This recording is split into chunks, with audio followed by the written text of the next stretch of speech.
Bienvenidos, bienvenidas a Aquí América, el espacio de France 24 dedicado a contar las historias de nuestro continente. Mi nombre es Martín Bustamante y quiero invitarlos a comenzar con las noticias más destacadas de la semana.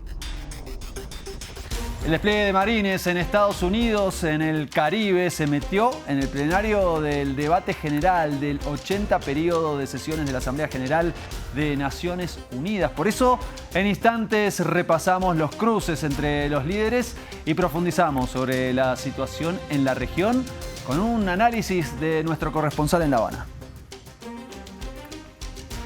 Nueva York también fue testigo de un nuevo encuentro entre Donald Trump y Javier Milei, que concluyó con un anuncio de un rescate para intentar resolver la fuerte fuga de divisas que vive el país sudamericano. Por eso, la gran incógnita es qué pidió la potencia del norte a cambio. Profundizamos con un especialista. En el episodio anterior les contamos los encuentros que realizaron los líderes de ultraderecha. Hoy cruzamos de vereda y nos metemos en la iniciativa que lideraron los presidentes de Brasil, Colombia, Chile, Uruguay y España, titulado En defensa de la democracia, lucha contra el extremismo. Comenzamos en Nueva York, más precisamente en la sede de Naciones Unidas, donde se llevó adelante el 80 periodo de sesiones de la Asamblea General del organismo. Allí, el presidente de Estados Unidos, Donald Trump, defendió las ejecuciones extrajudiciales contra embarcaciones venezolanas y al mismo tiempo destacó que lo van a seguir haciendo. La postura del magnate, claro, recibió críticas de Lula, mientras que Petro pidió llevarlo a tribunales internacionales. Y a todos los matones que envían drogas a los Estados Unidos de América, que sepan que los vamos a bombardear para que dejen de existir. No tenemos más opción que eso. Creo que hemos perdido a 300.000 personas el año pasado que sucumbieron a las drogas, fentanilo y otros fármacos. Cada barco que hundimos llevaba drogas que mataría a más de 25.000 estadounidenses. No dejaremos que ello suceda. Debe abrirse proceso penal contra esos funcionarios que son de los Estados Unidos.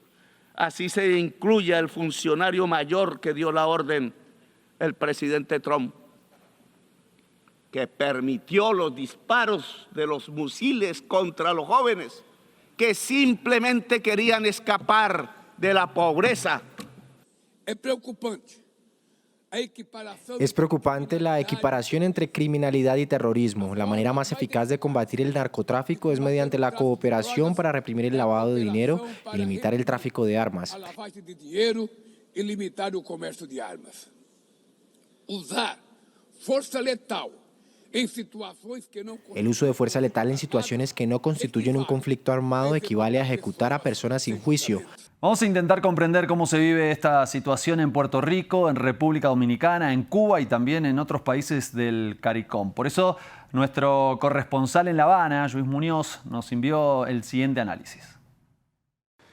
Las tensiones en el Caribe Oriental están teniendo distintas respuestas. Puerto Rico, Estado libre asociado a Estados Unidos, está sirviendo de centro logístico militar para Washington, y en el plano político la gobernadora Jennifer González incluso ha calificado al presidente de Venezuela, Nicolás Maduro, de narcodictador.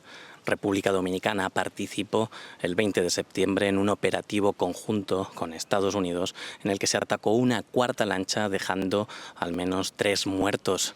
Una cooperación que después el presidente Luis Abinader tuvo que salir a aclarar que se había producido en aguas internacionales. Recordemos que Venezuela y República Dominicana tienen rotas sus relaciones diplomáticas. CARICOM, el organismo que engloba a la mayor parte de estados caribeños, aunque no hay un pronunciamiento oficial conjunto, sí que hay distintas posturas que piden a Estados Unidos transparencia y evitar que se termine con la estabilidad regional. Hay 2 estados de CARICOM, como Guyana y Trinidad y Tobago, que sí que apoyan apoyan la estrategia estadounidense militar en el Caribe Oriental. Quien sigue siendo el gran aliado de Venezuela en el Caribe es Cuba, y de hecho el 18 de septiembre el secretario de Organización del Partido Comunista, Roberto Morales Ojeda, visitó Caracas para reunirse con Nicolás Maduro y otros dirigentes políticos, y de hecho en la isla desde el 24 de septiembre se están recogiendo firmas de la ciudadanía en las que se oponen a una posible intervención militar de Estados Unidos en territorio venezolano. Por último, hay que destacar que en una entrevista con Mehdi Hassan, el viceministro de Exteriores cubano, Carlos Fernández de Cosío, aseguró que no van a entrar en guerra con Estados Unidos, pero que sí van a ofrecer todo su apoyo político a Venezuela.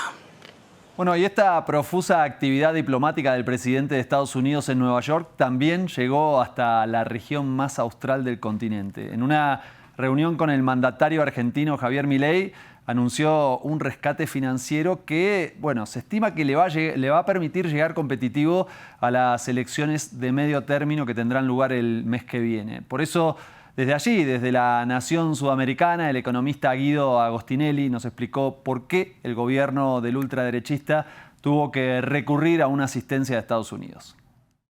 Es que Argentina se encuentra ya inmersa desde hace muchísimos años en una necesidad constante de dólares, porque generalmente en Argentina hay un proceso de refugio tanto de los ahorristas individuales como de las empresas en el dólar. Esto hace que no solo el gobierno de Milei, sino todos los gobiernos tengan este inconveniente. Y ahora, en esta última instancia, a medida que se volvía a sentir una presión sobre el dólar, lo que hace Milei es recurrir a Estados Unidos para tratar de obtener, todavía no sabemos los detalles del mecanismo, pero aparentemente a través de un swap, obtener esa cantidad de dólares necesarias para cubrir esta falta recurrente que tiene Argentina, siempre y cuando hay que tener en cuenta ahí que justamente lo que no se quiere entrar es en una devaluación, porque en Argentina generalmente las devaluaciones están emparentadas con aumento de precios, o sea, con un proceso inflacionario, y el principal objetivo de Milei, dicho en reiteradas ocasiones por él mismo, es que la inflación sea cero próximamente, ¿no? La verdad es que es muy excepcional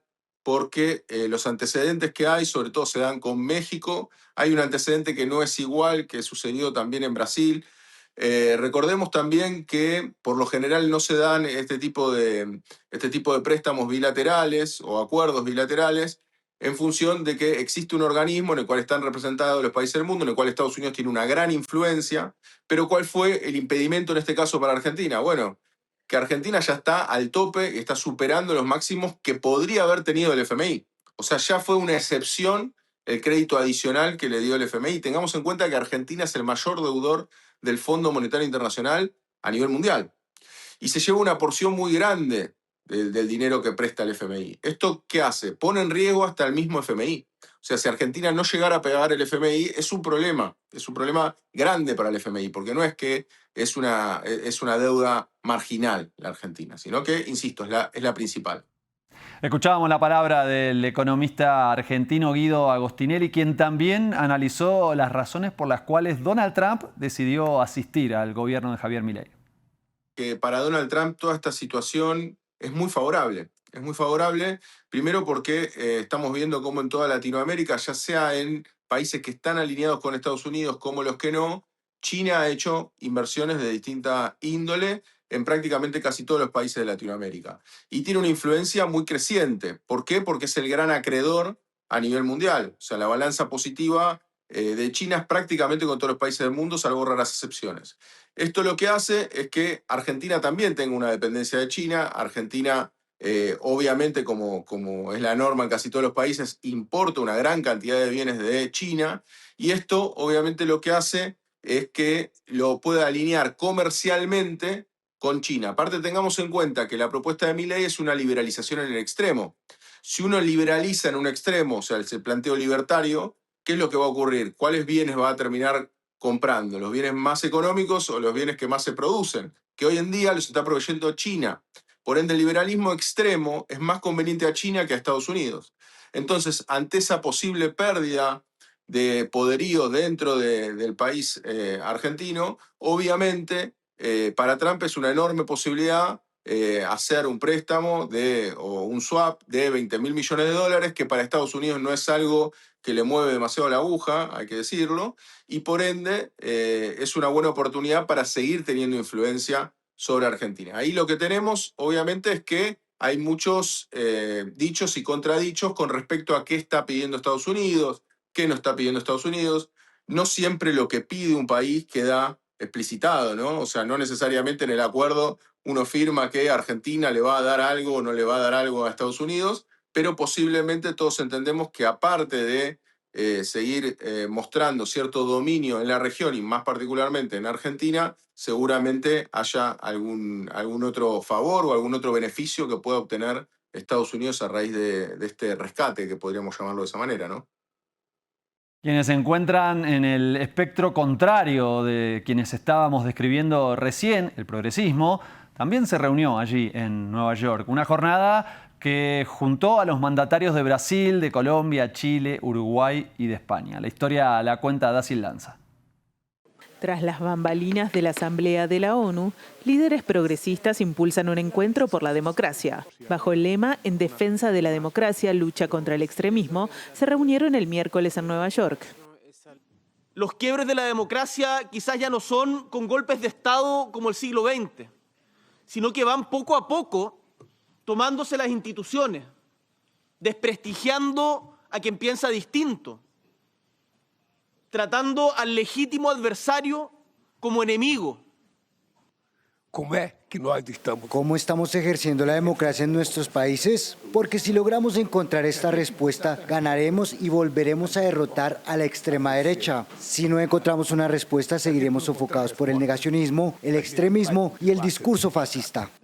Las referencias a Trump no escasearon. Porque si la sociedad norteamericana pasa al irracionalismo, que fue a lo que invitó Trump, no a la ciencia, no a la razón, el asalto a la razón, pues estamos en unas circunstancias previas a una barbarie generalizada.